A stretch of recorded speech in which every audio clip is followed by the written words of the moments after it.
आज हमारे साथ है एडवोकेट ब्रिजेश तिवारी जी, जो साकीनाका पुलिस पे आरोप लगा है कि साकीनाका पुलिस कुछ गिने चुने वकीलों को ही केस देती है और अन्य वकीलों को केस नहीं दिया जा रहा है। तो आइए जानते हम एडवोकेट ब्रिजेश तिवारी जी से इस विषय में। धन्यवाद मनोज जी, आपका आभार कि आप समय निकाल कर यहाँ पर आए। जैसा कि आपने कहा कि हमने एक शिकायत साकीनाका पुलिस स्टेशन में किया है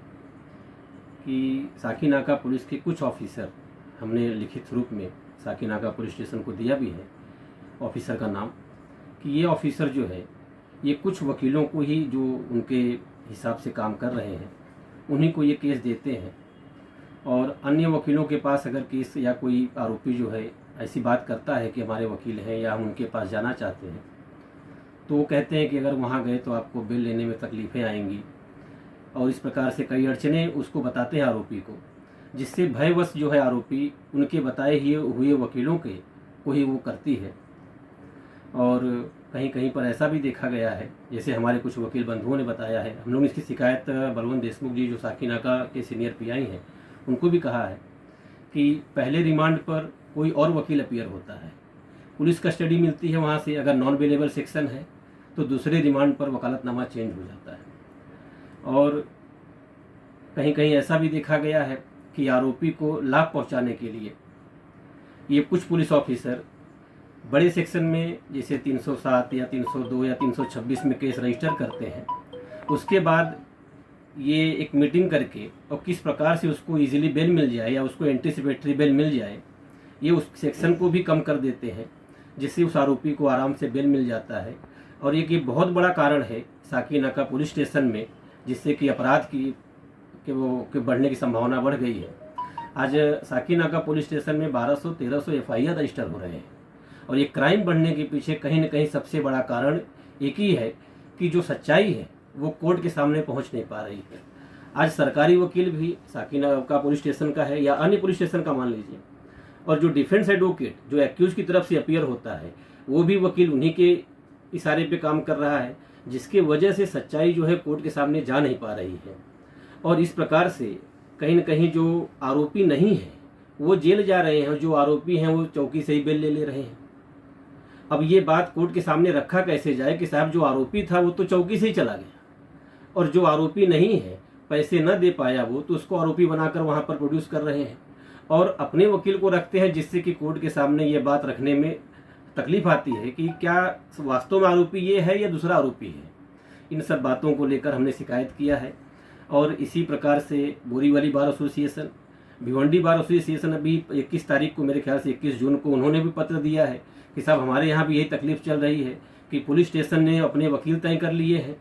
और उन्हीं वकीलों को काम देते हैं, और वो पुलिस के डायरेक्शन के हिसाब से वकील जो है वो कोर्ट में अपना आर्ग्यूमेंट भी कर रहे हैं, इसलिए सच्चाई कोर्ट तक नहीं पहुँच पा रही है। कहीं न कहीं इस कारण से न्याय प्रक्रिया में भी, जस्टिस देने में भी कोर्ट को बाधा आ रही है,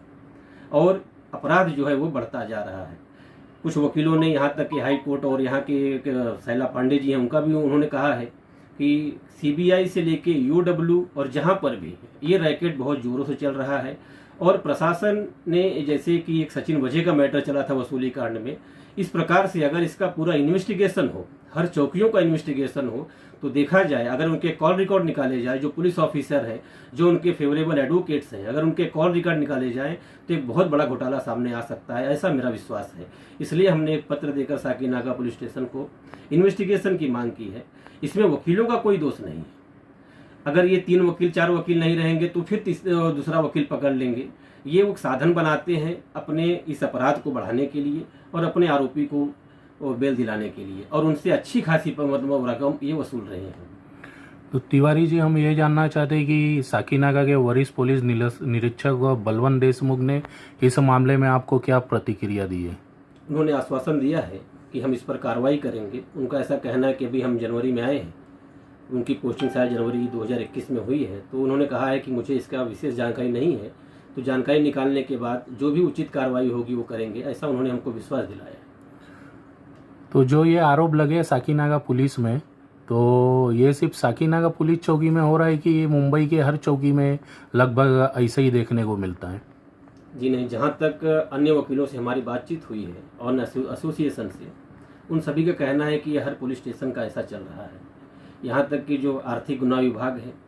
सीबीआई है, अगर इन्वेस्टिगेशन किया जाए तो ये सामने आएगा और इसको हम लोग बड़े रूप में उठाने वाले हैं। और ऐसा मांग हमने एसोसिएशन, अभी बीच में भिवंडी बार एसोसिएशन ने भी पत्र द्वारा मांग किया है कि हमारे यहाँ भी इस प्रकार से चल रहा है कि पुलिस प्रैक्टिस जो है वो वकीलों से करवा रही है और उनके जरिए आरोपियों को अच्छा लाभ मिल रहा है और जिससे कि अपराध बढ़ता जा रहा है। तो ये हर चौकी में चल रहा है। अभी इन्वेस्टिगेशन के बाद सामने आएगा। अभी तो हमने खाली साकीनाका पुलिस स्टेशन को इस बारे में शिकायत की है।